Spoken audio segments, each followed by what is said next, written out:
Rain was falling in New York with an almost theatrical intensity, the kind of storm that turns the city into a blur of lights reflected on the asphalt. Eleanor Reed, 27. The delivery should have been made 20 minutes ago, but a delay in the subway and unexpected rain turned a simple task into a race against time. Please do not cancel the order, she muttered to herself, quickening her pace. Turning the corner of a busy avenue, the sound of skidding tires and screams made her stop instantly. A motorcycle had slid across the wet asphalt, knocking the rider down hard. The impact was followed by an unsettling silence broken only by the noise of rain. Eleanor hesitated for a second, looking at the flower she was holding. The delivery was important, but someone was hurt. The decision was made in an instant. She threw the bouquet on a nearby bench and rushed to the scene of the accident. "Are you okay?" he asked, kneeling beside the fallen man. He wore a suit that, even dirty and torn, screamed elegance. His brown eyes were half closed, and he held his arm with an expression of pain. "I've been better," he replied with a weak smile, trying to get up. "Wait, you might have broken something." She grabbed his shoulder, preventing him from moving. "You need medical help." "I'm fine, really." He forced himself to his feet, but his pale face betrayed the pain. "Well, it's not what it seems," she said firmly. "You're bleeding." "It's just a scratch," he snapped, but his tone suggested he was more accustomed to giving orders than receiving them. Despite this, Eleanor was not intimidated. "Okay, so let's make a deal. If you can walk to the curb without nearly fainting, I'll let you go. Otherwise, I'll call an ambulance." He sighed, clearly annoyed, but took a few steps and staggered. Eleanor, without saying anything, wrapped his arm over his shoulders and helped him to the sidewalk. "What's your name?" she asked, as she searched her phone for help. "Nathan Carter," he replied, frowning as he touched his injured knee. "And yours?"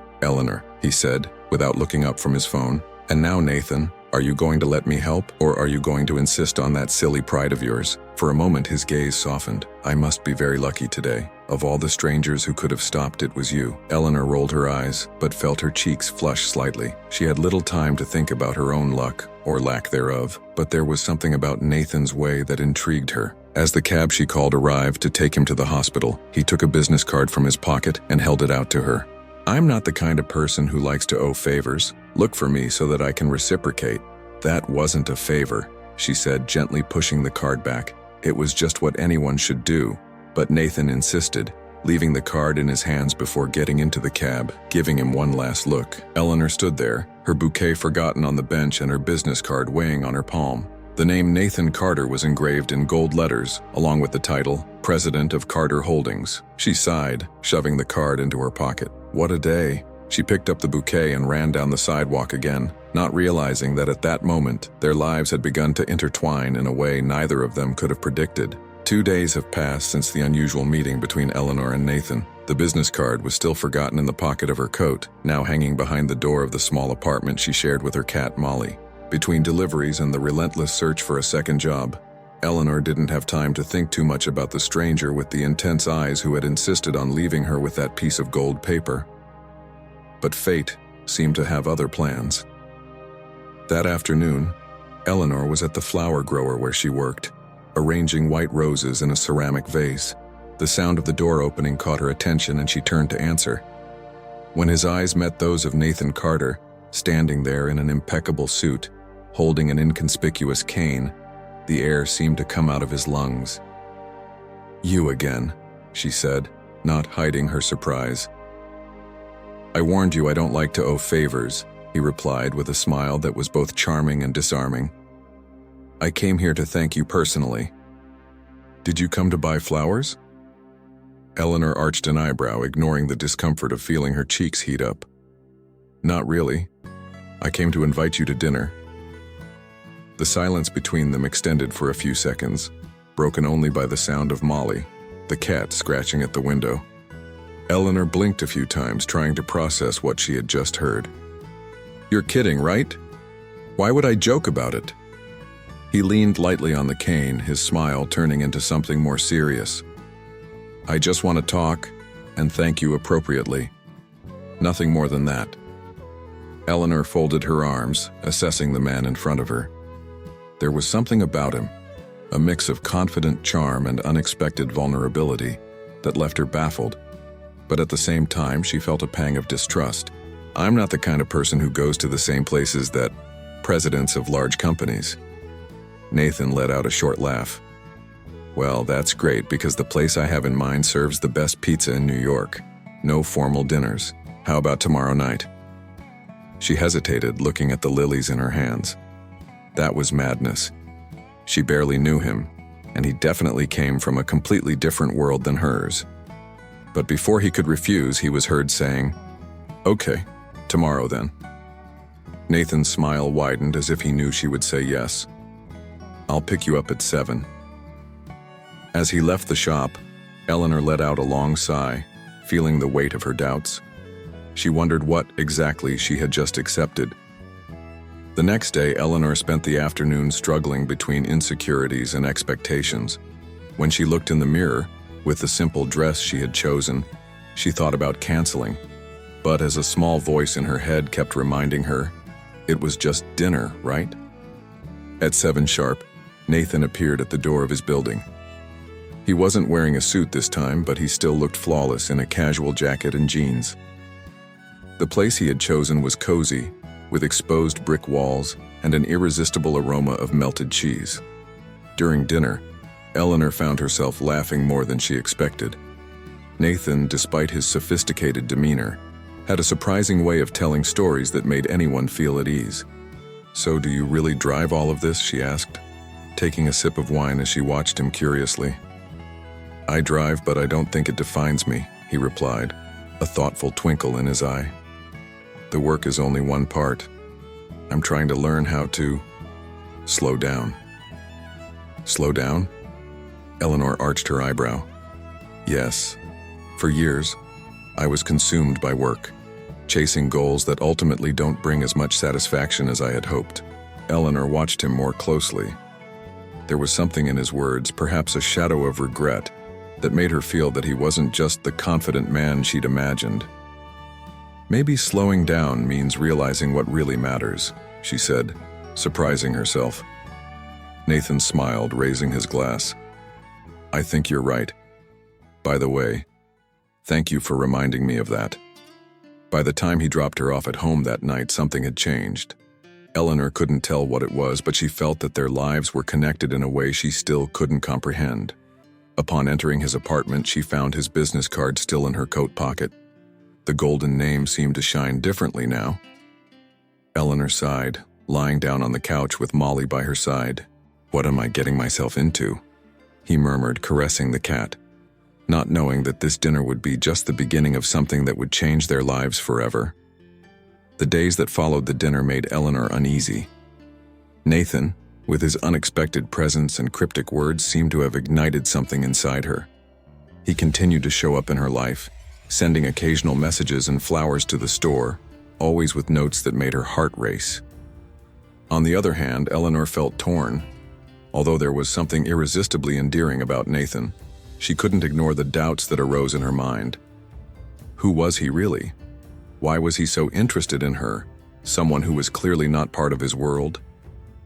On Friday morning, while tending to flowers at the store, Eleanor saw her colleague and friend, Sarah, examining a bouquet of red roses with a note addressed to her. "So who is the secret admirer?" Sarah asked with a sly smile. Eleanor snorted, picking up the note. "It's no secret. It's the man I saved that night. He keeps insisting on thanking me, but..." "But what?" "I don't know. It sounds too good to be true." Sarah tilted her head, curious. "Are you afraid of getting hurt?" Eleanor hesitated before answering.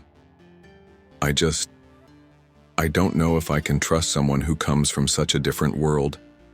It feels like we're playing on opposite sides of a bridge that could fall at any moment." Sarah smiled gently. "Maybe he's trying to build that bridge with you. Maybe you should give it a real chance." That same night, Nathan invited her to a charity event hosted by his family's company.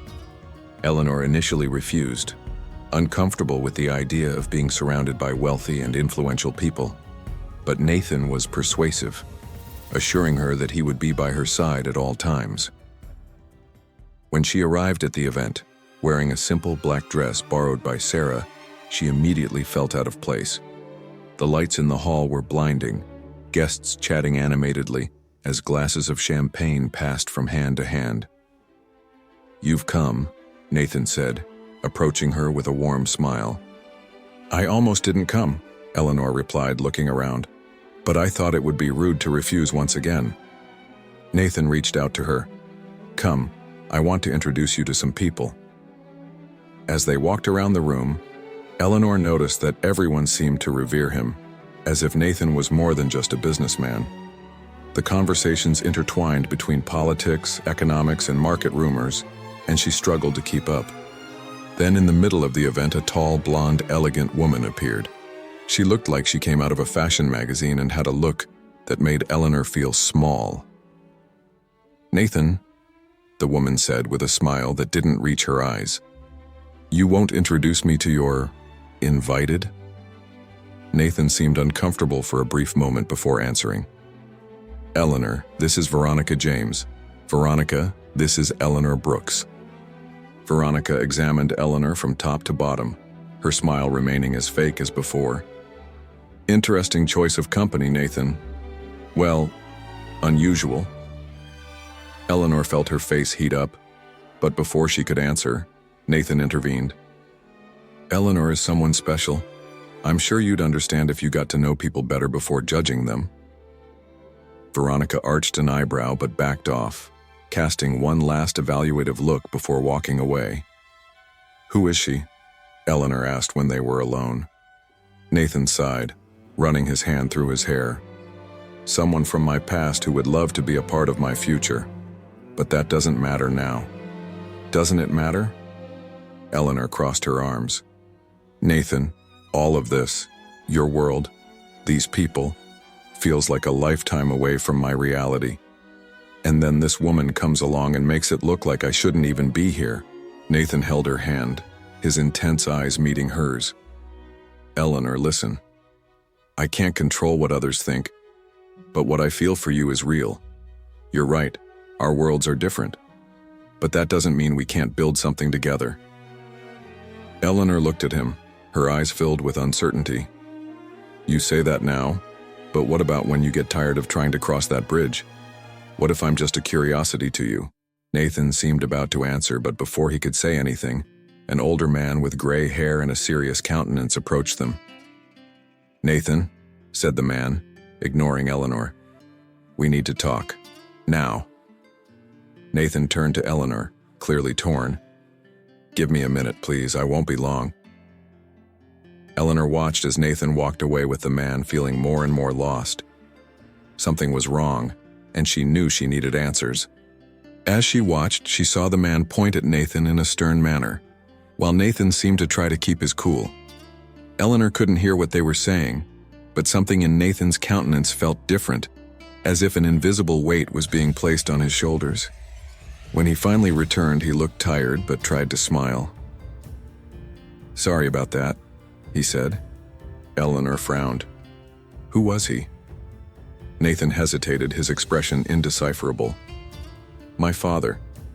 He's not very happy with some of the decisions I've made." Eleanor realized that this was just the tip of the iceberg. Something else was going on in Nathan's life, something he wasn't telling. And in that moment, she knew that if she wanted to find out the truth, she would have to go even deeper into that world full of secrets. Eleanor spent the rest of the night with a knot in her stomach. The tense conversation between Nathan and his father seemed to echo in his mind. She wasn't sure what she had seen, but she felt that there was much more hidden beneath the surface than Nathan was willing to admit. When she returned home, the store was already closed and the small balcony of her apartment was lit by the dim light of the moon. Eleanor sat down, still dressed for the event, her thoughts spinning. Was she engaging with someone whose world was simply impossible to reach? And worse, was Nathan hiding something that could hurt her in the future? The next morning, as she was arranging flowers in the window, the sound of the doorbell snapped her out of her reverie. It was Nathan. He was dressed casually but still flawlessly, and there was something about his expression that seemed more vulnerable than before. "Can we talk?" he asked, pausing in the middle of the store. Eleanor crossed her arms, staring at him. "It depends. Are you really going to tell me the truth this time?" Nathan sighed, running his hand over the back of his head. "I want to, but I need you to understand that certain things are not easy to explain." She pointed to the small counter in the corner of the store. Sit down. If you want me to trust you, you're going to have to start now. Nathan sat up, his gaze fixed on hers. For a moment, silence hung between them, before he finally began. Eleanor, my family is not simple. My father is a powerful man, someone who has built an empire, but that comes at a price. He expects me to follow in his footsteps, to fit into this mold he has created for me. But the truth is that I never wanted that life. What kind of empire are we talking about here? Eleanor asked, narrowing her eyes. Companies, investments, political agreements. He hesitated before continuing. And sometimes, things I'd rather not know. Eleanor frowned. Are you saying your family is involved in something illegal? Nathan shook his head quickly. No, nothing like that. At least not directly. But my father goes to great lengths to get what he wants, and often that means ignoring the consequences for other people. She leaned forward, feeling the weight of his confession. And where do you fit into that? I've been trying to get away. I have my own business, something that is entirely mine. But my father doesn't accept that. He thinks it's a betrayal, that I'm abandoning everything he's built. Is that what happened last night? Was he confronting you about it? Nathan nodded. Yes, he wants me to get back on the right path, as he calls it. And he's not used to hearing no. Eleanor watched Nathan intently. He seemed sincere, but there was something more, something he wasn't saying yet. Why are you telling me this now? She asked. Because you need to know what you're getting into by being around me. My life is not simple, Eleanor. I want to be with you, but I can't promise it will be easy. She stood up, pacing back and forth. Nathan, I'm not afraid of difficulties. My whole life has been about facing challenges, but what I can't accept is being kept in the dark. If I'm going to get involved, I need to know that you'll be honest with me even when it's hard. Nathan stood up too, approaching her. He took Eleanor's hands and held them tightly. I promise, I won't hide anything from you. Eleanor looked into his eyes, looking for any sign of doubt, but found only determination. Then it's fine, she said softly. But know that if you break that promise, it will be the end. In the days that followed, Eleanor began to learn more about Nathan's life. He took her to see the small office where he managed his own projects and explained how he was trying to build something away from his father's shadow. But at the same time, there were signs that the fight between Nathan and his family was far from over. One night, while Eleanor was closing the shop, a black car pulled up on the sidewalk. A man in a suit came out, tall and with an intimidating presence. Are you Eleanor Brooks? He asked. She nodded, feeling her heart race. Who wants to know? My name is Marcus. I work for Mr. Gregory Hayes, Nathan's father. He asked me to come to talk to you. Eleanor crossed her arms, trying to look more confident than she felt. And what does he want with me? Marcus smiled, but it wasn't a friendly smile. He thinks it would be better for everyone if you reconsider her relationship with his son. Reconsider? Eleanor repeated it in disbelief. And why would I do that? Mr. Hayes is a very influential man. He has a clear vision of what's best for his family, and you is not part of that vision. Anger rose in Eleanor's chest. Tell Mr. Hayes that I'm not a piece on his board, and if he wants to remove me, he will have to talk to me personally. Marcus narrowed his eyes but said nothing more. He got back in the car, and Eleanor stood there watching as the vehicle disappeared around the corner. When she told Nathan about the encounter, he was furious.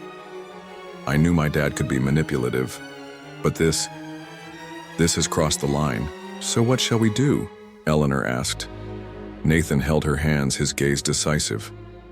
We will fight. Together. But deep down, Eleanor knew that this battle was just beginning, and she had no idea how much the situation would escalate. The tension in Eleanor's shop seemed to electrify the air in the days ahead. Since Marcus's visit, she felt as if she was being watched. Even so, he decided to keep the routine. Nathan, on the other hand, was restless. He came daily bringing coffees or helping with small tasks, but the worry was visible in his eyes. One morning, while adjusting a flower arrangement, Eleanor heard heavy footsteps outside. He looked through the window and saw two stout men standing on the sidewalk. They weren't doing anything particularly threatening, but it didn't seem like a coincidence either. Nathan entered shortly after, his face heavy. "Did you see them?" he asked directly. "Are they following me?" Eleanor answered, trying to sound calm, but her voice gave a slight tremor. "Probably. It's my father's style." Nathan rubbed his temples, visibly annoyed. "He wants to intimidate you, Eleanor, but I'm not going to let that happen." "I'm not going to hide, Nathan. If he thinks he can scare me, he is very wrong." Eleanor folded her arms, determination growing within her. "I've been through a lot in my life. It's not going to bring me down." Nathan smiled, but it was a tired smile. "You're stronger than I imagined." That night, while they were at Eleanor's apartment, Nathan decided to open his heart a little more. He told stories of his childhood, of how he had always lived in the shadow of his father, a man who never showed affection, only demanded results. "My mom was the only person who understood me," he said, his voice low. "She always told me that I should follow my heart, not my father's expectations. But when she died, I was left alone. And he got worse." Eleanor squeezed his hand, feeling the pain behind the words. "You're not alone now, Nathan. We're in this together." But as they exchanged words of comfort, Nathan's phone vibrated on the coffee table. He picked up the device and frowned when he saw the unknown number. Reluctantly, he answered. "Hello?" The voice on the other end was cold and direct. "Nathan, it's your father." Nathan closed his eyes as if the sound of Gregory Hayes' voice was a punch in the stomach. Eleanor immediately realized something was wrong. "Dad, what do you want?" Nathan asked, trying to keep his composure. "We need to talk. You know you're forcing me to take steps I'd rather avoid." Nathan was silent for a moment, but his jaw was tense. "If this is about Eleanor..." "It's about family, Nathan. About you doing what's right. Meet me tomorrow at the mansion. Alone." The call ended abruptly. Nathan dropped his phone on the table with a frustrated sigh. "He wants to find me." "Are you going?" Eleanor asked, worried. "I have no choice." Nathan looked at her, his determination mixed with fear. "But I promise I won't let him separate us." The next morning, Nathan drove to his father's stately mansion. The place seemed as cold and intimidating as the memories he had of it.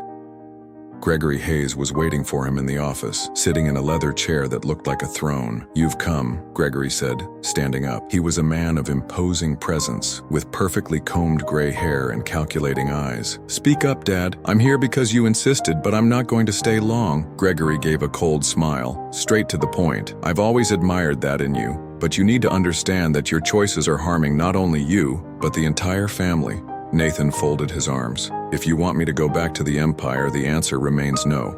"That's not a request, Nathan." Gregory approached, his tone of voice lowering to something more threatening. "Eleanor is a hindrance, a distraction. Do you think you can build something away from me with someone like her? I've known people like her my whole life. Small ambitions, small dreams. It does not belong in our world." Nathan stepped forward, the anger evident in his eyes. "And that's why I love her, because she doesn't want anything from this empty world you've built. It is real, something you will never be." Gregory narrowed his eyes, his face hardening. "You're playing a dangerous game, Nathan. And in the end, you'll find that the price is higher than you're willing to pay." "I'd rather pay any price than live like you," Nathan replied, before leaving the office and slamming the door behind him. The confrontation with Gregory Hayes reached its apex. He had intensified his tactics, trying to force Nathan to return to his family and abandon Eleanor. He spread rumors among the suppliers of her store, making it difficult for them to do business, and put private detectives to follow the couple's every step. Eleanor knew that Gregory was trying to prove that she did not have the strength to face the weight of the Hayes' empire, but she refused to back down. Nathan, on the other hand, was increasingly determined. After his father's last threat, he realized that only by facing Gregory directly could he free Eleanor from that unbearable pressure. He needed to prove that their love was stronger than his father's control. One morning, Nathan took Eleanor to a quiet park, away from the cameras and the chaos that surrounded their lives for the past few days. Under a leafy tree, he knelt down and took a small velvet box out of his pocket. "Eleanor," he began, his voice firm but full of emotion, "my life never made sense until you showed up. You brought color to my gray world, strength to my heart. I know all of this has been hard, but I can't imagine my life without you. Will you marry me?" Eleanor's eyes filled with tears, and she smiled with emotion. "Nathan, I didn't want another life that wasn't by your side. Yes, I marry you." They sealed the moment with a kiss, vowing to take on the world together. But they knew that the real battle was yet to come. The next morning, Nathan set up a final meeting with Gregory, but this time he wasn't alone. Eleanor decided that she would face Gregory as well. They entered the mansion holding hands, ready to face the man who tried to control them. Gregory was waiting for them in the large living room, surrounded by luxurious furniture that seemed to project his authority. He looked at Eleanor with disdain, but before he could say anything, she took the lead. "Mr. Hayes," Eleanor began, with firmness in her voice, "I know you despise me, that you think I'm inferior, but what you don't understand is that love is not measured by bank account or social position. I love your son for who he is, not for the last name he carries, and he loves me just the same. You can try to tear us apart, but you can never destroy what we have built together." Gregory raised an eyebrow, surprised by her courage. He opened his mouth to answer, but Nathan interrupted him. "Dad, I've always respected you. I always tried to meet his expectations, even when they went against what I wanted for my life. But now, it's enough. I'm not a boy anymore. I love Eleanor, and I will build a life with her, with or without her blessing. If you can't accept that, then maybe you've lost something more important than money, your family." For a moment, silence dominated the room. Gregory looked at his son and Eleanor, and something in his countenance changed. For the first time, he seemed to really see the determination in their eyes. "Are you willing to give it all up for her?" Gregory asked, pointing to the wealth and power around. "Yes," Nathan replied without hesitation. Gregory sighed, and the tension in the room began to dissipate. "I don't agree with this decision, but of course you inherited my stubbornness, and maybe that's something I should admire." He looked at Eleanor. "I still think you're choosing a difficult path, but if you believe that much in this love, I won't interfere anymore." Eleanor and Nathan looked at each other, relieved and moved. The following months were filled with happiness. Eleanor's shop flourished again with the help of new partners that Nathan brought. This time not because of Gregory's influence, but because of the genuine passion she had for what she did. They were married in an intimate ceremony, in the same park where Nathan had proposed, surrounded by friends and a few family members. Gregory, to everyone's surprise, showed up at the wedding. He was silent for much of the event, but when it was time for the toast, he raised his glass and said, "I haven't always made the right decisions, and I'll admit that I still don't fully understand both of you. But today I realize that the strength of your love is greater than anything I could try to prevent. Congratulations, Nathan and Eleanor. May you be happy." Gregory's words, though brief, were enough to show that he was willing to change. In the years that followed, Nathan and Eleanor built a life filled with love, respect, and adventures together. Eleanor's store grew into a thriving chain, while Nathan found purpose in helping other small businesses grow, without relying on the power of his family. And so, against all odds, Nathan and Eleanor proved that their love was, in fact, stronger than any obstacle.